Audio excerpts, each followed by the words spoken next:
Malta tat l-appoġġ tagħha għal proposta li saret mill-Kumitat Permanenti għar-Riċerka u l-Istatistika fiħdan il-Kummissjoni Internazzjonali għall konservazzjoni tat-ton tal-Atlantiku dwar żieda sinifikanti fil-kwota tat-ton maqbut. Din il-proposta saret waqt laqgħa tal-Kunsill tal-Ministri Ewropej għall-Agrikoltura u s-Sajt fil-Lussemburgu li għaliha attendiet is-Segretarju Parlamentari għall-Akwakultura u s-Sajt Alicia Buġeja Sajd. Tul din il-laqgħa ġew diskussi diversi temi fosthom ir-riċerka dwar l-istokk tat-ton li minna ġistmat li kienem titjib fl-ammonti tal-istok tat-ton. Il-Segretarju Parlamentari Buġeja Sajd fakret li Malta kienet enfasizzat dwar l-ħtieġa li jitlesta dan l-eżerċizzju xjentifiku. Pajjiżna huwa sodisfatt li l-isforzi għal konservazzjoni tat-ton matul dawn l-aħħar snin kienu ta' suċċess u waslu għal dan ir-riżultat.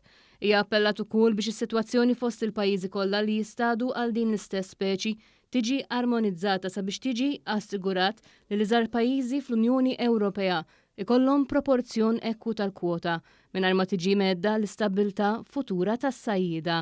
Is-Segretarju Parlamentari Buġeja Sajd iddikjarat li Malta tappoġġja din il-proposta għax tagħmel ġustizzja ma' dawk is-sajjieda li għamlu tant sagrifiċċji kemm ekonomiċi kif ukoll soċjali matul dawn l-aħħar snin.